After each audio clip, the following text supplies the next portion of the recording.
Patrick. I'm 22. I'm white. I'm from Denver. This is a performance about my first year as a middle school teacher in the Chicago Public Schools. The performance is based on an interview that I gave at the end of the school year in June. Hi, I'm Angel. I'm a shy, bookish girl who wrote the sequel to Harry Potter 5 in Miss Keeler's class. I'm Christina. I'm an angry girl whose father was murdered.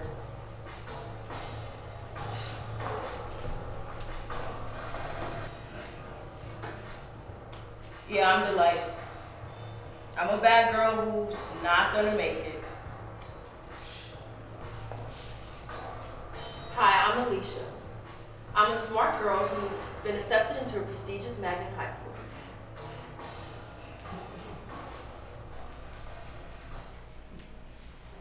Angel.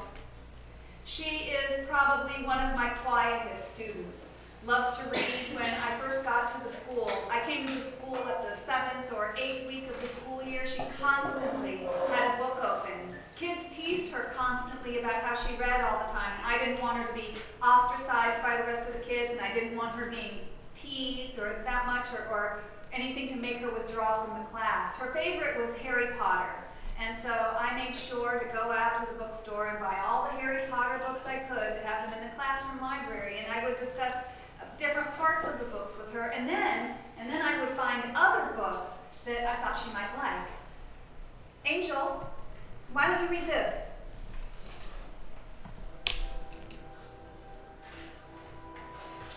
And we discussed them afterward during times when she finished work and other kids were doing something, and after school or at lunch or some other point during the day. And eventually she got sick of waiting for the next Harry Potter book to come out, and she started writing Harry Potter number 6.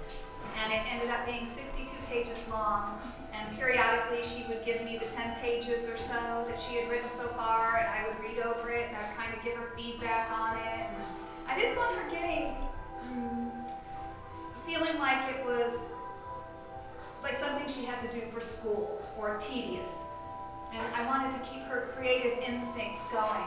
And I would tell her things that I loved about it and what I looked forward to next time. And she actually started one and then quit it and then started a second version. And her self-confidence really improved. And by the end of the year, when they started getting the acceptance from high school, she had gotten into a fairly decent high school in the city, and she was really nervous about going there. And they signed her up for these honors classes, and I think she was worried about taking them. And I was like, Angel,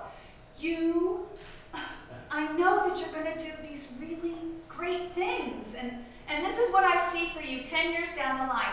You are going to have a scholarship to college. You are going to major in journalism or literature and become a famous author, and I am going to buy your book when it comes out.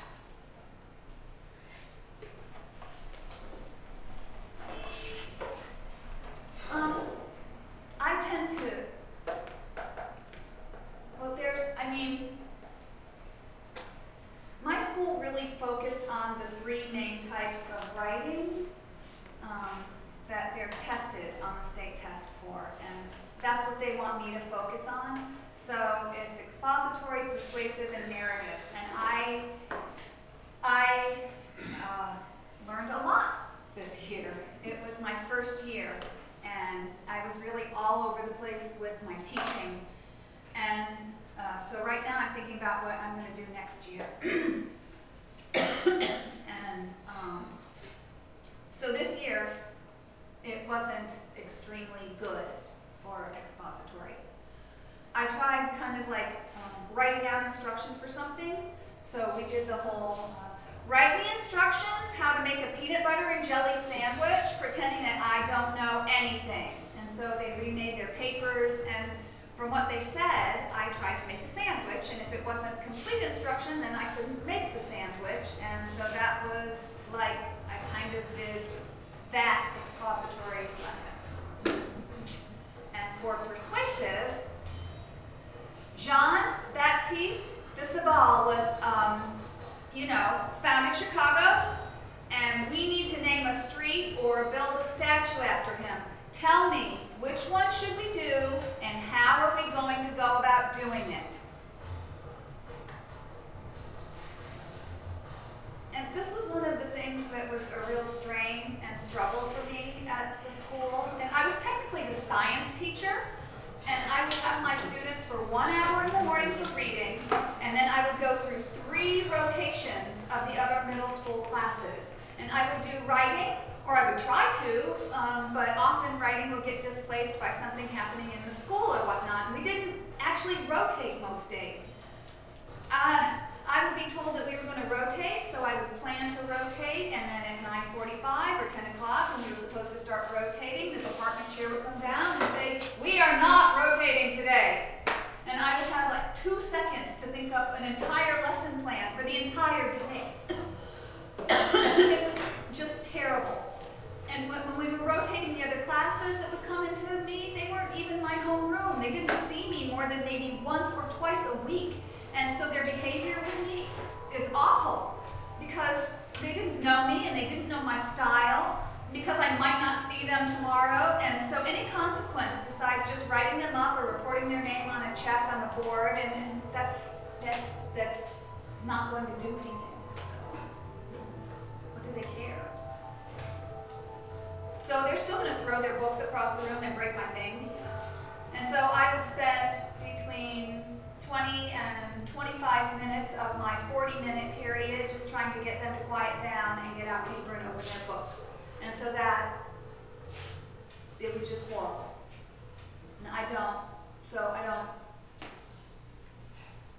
we don't know if we're rotating next year, and I hope we don't. So that was my biggest frustration this year, was the rotation, because it caused huge behavior problems, and I would wind up crying in the hallway or in the assistant principal's office almost every day that we rotated.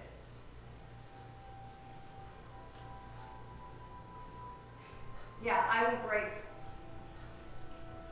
every day, every single day that we rotated.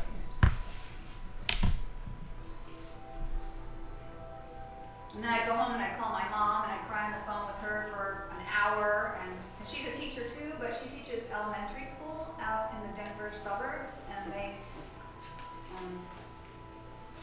And she just doesn't understand the same problems that I have. Now, is that a question related to what I am talking about right now? No? Okay, you can wait until I'm done. And then she would just start going off on me. Eventually it would be like they would be in my face. And they didn't understand. Look, you have 2 options. You can basically do this, and this is what is going to happen to you, or you can choose to do that, and that is your consequence. And they just didn't, they couldn't understand which one is the better option here. And I don't know if that's not how, if they're not used to being treated, they're not used to being reasoned with. By observing the parental relations, they're used to just being told, and if they don't do it, they get beat. And not beat, but, punished by their parents. Look, why are you yelling at me? I didn't do anything to you, so why don't you just quiet down, calm down, and put your head on your desk? What's your mother going to do when she finds out that you've been cursing at me? I'm 22. I'm white. I'm from Denver.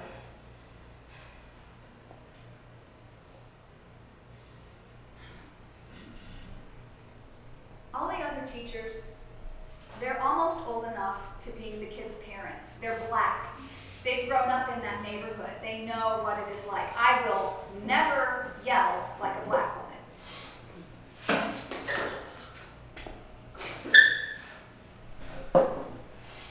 I just can't do it. I just can't sound like their mom, like these other teachers can. I've gotten better at it. And I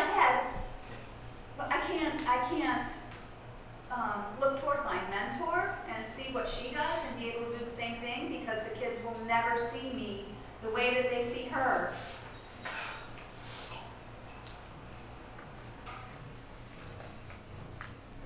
I made it. I made it through a year. I didn't quit. I mean, I just think eventually they realized that I wasn't going to quit. And I think that was kind of it. They just kept waiting for me to quit.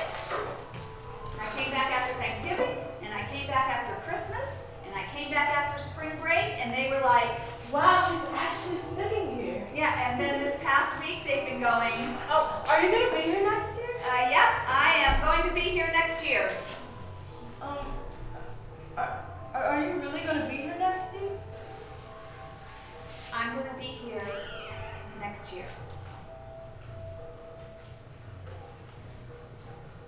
And they still can't fully believe that I'm actually going to be there next year and that I'm sticking around. So I think that next year will be a lot better. But this year I tried so many different things, and I think that eventually it was just the fact that I was there.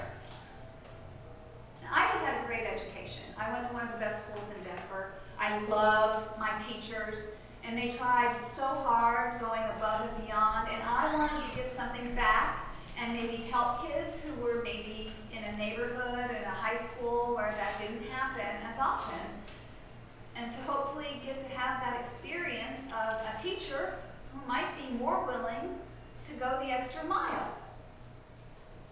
Plus, I've never quit anything. Never quit anything I started. The only thing I quit was a summer job, and I was going back to school, or I was moving to Ireland. And those are my other reasons for quitting jobs, except once when I hated the job, and it was actually making my grades go down in school, and I hate quitting. I don't. Makes me feel like a failure. And so my whole idea was if I could make it through at least the school year. If I don't come back next year, that's fine, but I have got to make it through the school year. Because you also hear these stories of kids in these schools. One of my friends who got hired in a different school, she got hired in the 6th week of school, and she was the 11th teacher in that classroom, not substitutes. 11th teacher that had been hired for that classroom.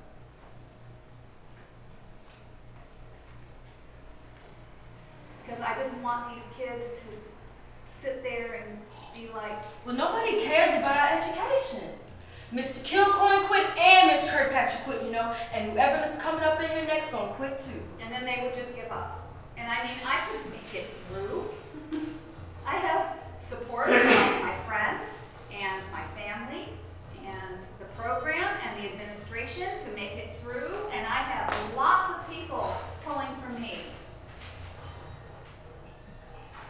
These kids did not have that. Like, a lot of the parents are not around. They're drug dealers, or they've been, one of my students, the second day I was there, her dad got shot and was killed. He was a major drug dealer on the east side, and so her family wasn't really there for her anymore, and a lot of the other kids, they only had one parent, and that parent works 2 jobs to keep food on the table, and there is no one really there rooting for them, helping them along. And so if the teacher's not caring about them and their education, then who's going to care? Who's going to care? So that was why I was determined to stay. And I hadn't quit anything in my life, and I was not going to start now. And I was not going to give up on these kids. And I wanted them, even if I wasn't the best teacher in the world, which I know I am not. I was a very mediocre teacher this year. And at least I was there the whole year, staying a whole year. Even being mediocre is better than having 5 great teachers come in.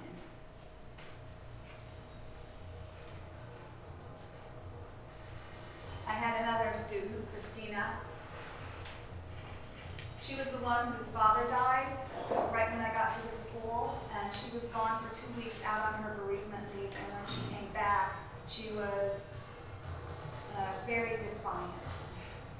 Apparently, she had been a horrible, horrible behavior problem when she was young and when her father was in jail. And when her father got out of jail, even though his profession was not legitimate and wasn't the best role model for her, he apparently was very involved with the school. And when he got out of jail and really spent a lot of time with her and was in her life a lot, she calmed down and became a much better student.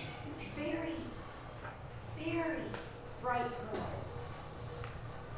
She was okay for a little bit when she came back after he died, but she was grieving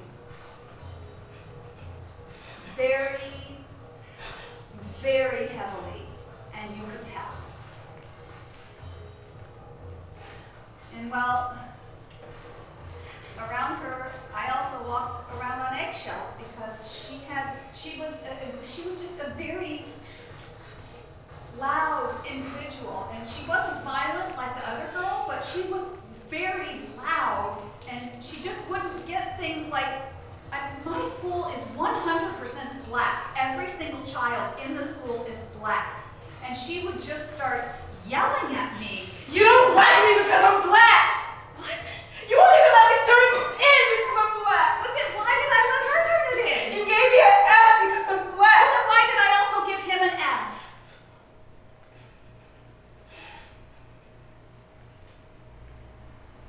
I had so many problems with her, and it just got worse and worse as the year went along. In the trial, the man who murdered her father came closer, and her mother told her she was not allowed to go. So she was very upset by this decision, and she took it out on me.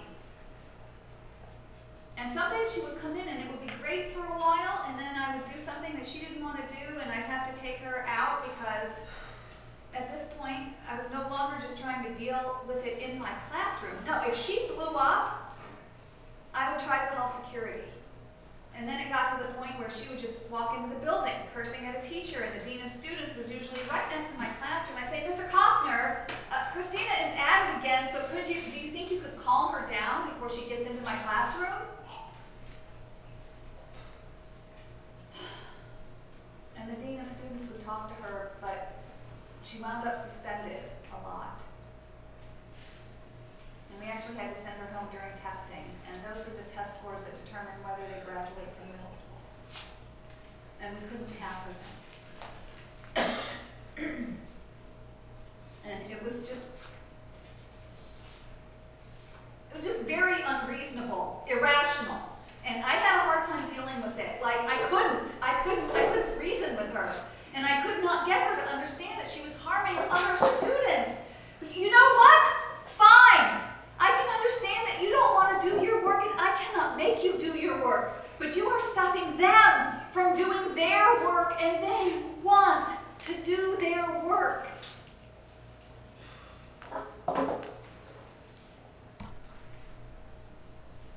And sometimes I would shut her up for a bit, but usually not. Very selfish worldview. Everything revolved around her. She had to be the main person and the focal point. She had to be the one that all the attention is being given. And I had to rely on security to pull them out and suspend them and walk on eggshells because I did not know if they would blow up on me.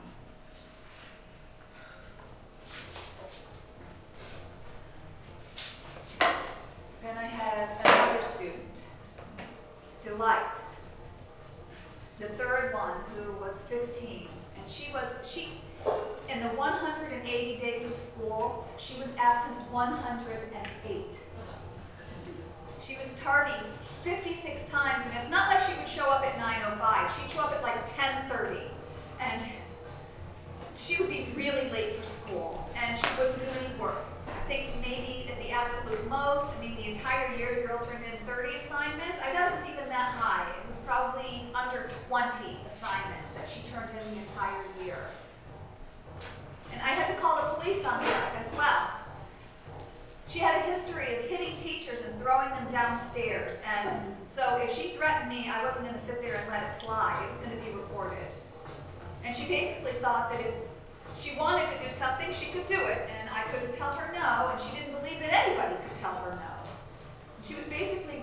herself.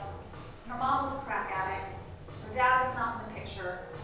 Both of her brothers were drug dealers. And she was already in a gang. And I just didn't know what to do with her. I dreaded the days that she would come to school. And it got to the point where I hoped she wouldn't come. Because by that point, I already knew that she wasn't going to graduate. She was never there for the reading lesson because that was the first thing in the morning, and she usually showed up after it, or she wasn't there at all. And she had already failed based on the fact that she missed too many days of school. So at this point, I just hope she doesn't come back, which is awful. But it just got to the point where if she came, it disrupted the rest of the classroom learning. Christina, I could control sometimes. And Christina still wanted to learn. She was a very smart girl. Delight just didn't want to learn at all. She would just sit there in the back of the classroom and hold discussions about gangs and drugs, and I just could not have that in my classroom. Man, I don't even want to be here. And then she would pick up her coat and try to walk out of the school, and we would have to call security and have her brought back, and she's too old to go back to 8th grade. So she has to go on to the alternative program at high school. And if she actually completes her freshman year, I will be shocked. She is one of the students that it's sad to say, but she's not going to make it. She's already 15. She's almost 16 and reads at a 3rd grade level. I mean, but I got to the point where I would hope she wouldn't come, and I feel awful about that.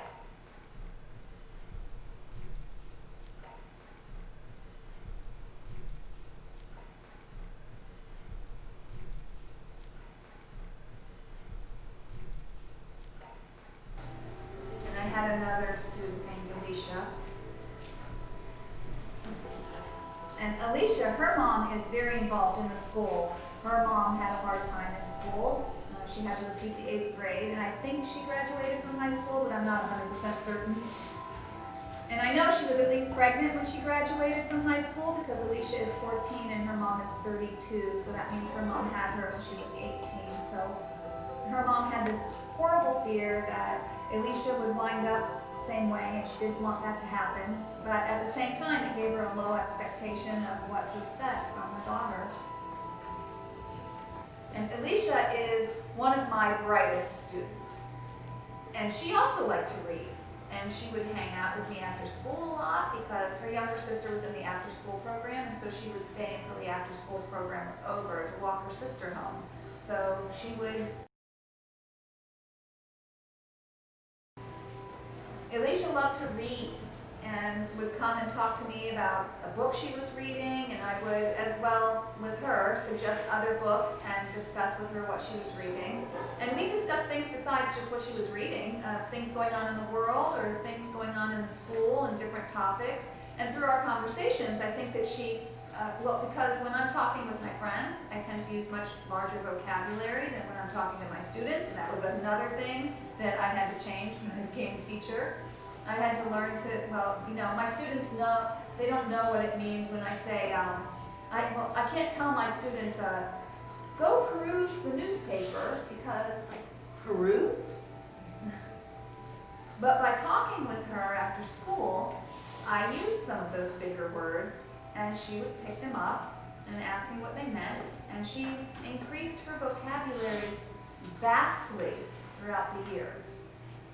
And also her writing became much better, and I worked with her individually on that as well. And when I got her test scores back, and they asked us to compare them from last year to this year, percentile-wise, she went to being in the 67th percentile to being in the 91st percentile. Grade level-wise, she went from being being at the 7th grade reading level to the 12th grade reading level. And I mean, part of that, maybe lucky guessing is part of it. You can't lucky guess your way through 5 grade levels, though. Jean-Baptiste Dusable? So I know that she improved a lot. Vastly. She was just reading all the time, and then the discussions that we had, and she ended the year with probably the highest reading score in the school.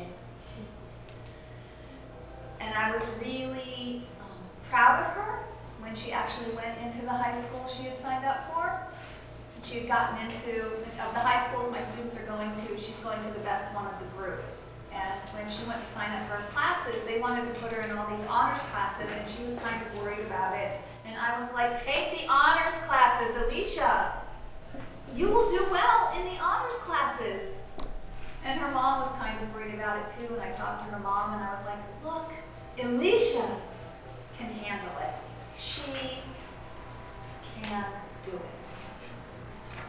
Brightest.